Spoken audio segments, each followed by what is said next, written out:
In other news, Iran and the U.S. agreed to a 2-week ceasefire less than 2 hours before President Trump's deadline to strike the country's bridges and power plants.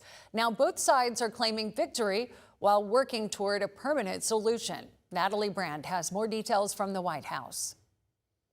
The Pentagon says the fight against Iran is over for now as negotiations continue with the hope of a long-term peace. The joint force remains ready, if ordered or called upon, to resume combat operations with the same speed and precision as we've demonstrated over the last 38 days, and we hope that that is not the case. Pakistan, which helped mediate the ceasefire, has invited Iran and the U.S. to meet in Islamabad on Friday for further discussion. We will go for negotiations to see how serious the other side is. Speaking in Hungary Wednesday morning, Vice President J.D. Vance called it a fragile truce. If the Iranians are willing, in good faith, to work with us, I think we can make an agreement. If they're going to lie, if they're going to cheat, if they're going to try to prevent even the fragile truce that we've set up from taking place, then they're not going to be happy. President Trump posted this morning on social media that the U.S. would be working with Iran to dig up their enriched uranium stockpile. And in exchange, America is talking with Iran about tariff and sanctions relief.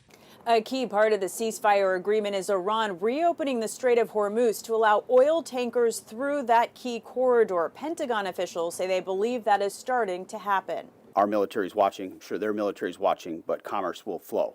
And that's what you saw the markets react to, is that reality. Oil prices dropped nearly $20 a barrel in overnight trading, but are still above pre-war levels. Natalie Brand, CBS News, the White House. Israel says it will stop the attacks on Iran in agreement with the ceasefire, but says that it does not apply to the attacks on Hezbollah, Iran's proxies in Lebanon. Iran has responded to say it will pull out of the ceasefire agreement unless Israel stops its attacks.